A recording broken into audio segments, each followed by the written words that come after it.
렉스 틸러슨 미국 국무장관이 오늘 중국을 방문했습니다. 틸러슨 장관은 오늘 왕이 외교부장, 양제츠 외교 담당 국무위원과 환담한 뒤 내일 시진핑 국가주석을 예방할 예정입니다. 베이징 연결합니다. 박희천 특파원.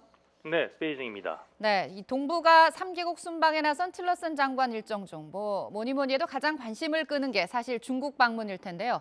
주요 의제는 역시 북핵 문제일까요?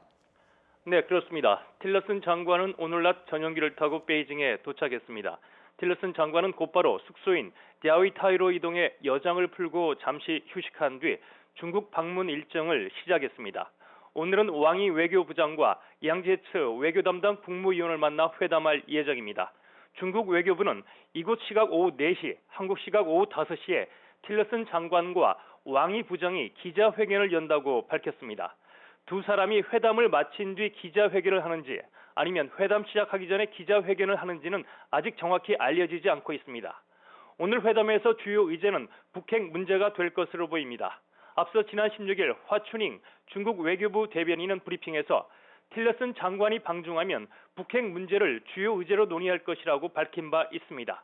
하지만 어제 틸러슨 장관이 대북 강경 발언을 쏟아낸 것을 고려하면 오늘 회담은 순탄치 않을 것으로 전망됩니다.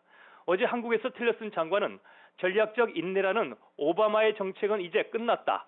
북한이 선을 넘으면 군사행동도 불사하겠다고 언급하면서 지금은 북한과 대화나 핵 동결을 얘기할 때가 아니라고 강조했습니다. 육자회담도 필요 없다는 건데요. 반면에 중국은 육자회담이 한반도 문제를 해결하는데 효과적인 틀이며 각국의 육자회담 재개를 위해 노력해야 한다는 입장입니다. 요즘 한창 이슈가 되고 있는 사드에 대한 논의도 있을 예정입니다.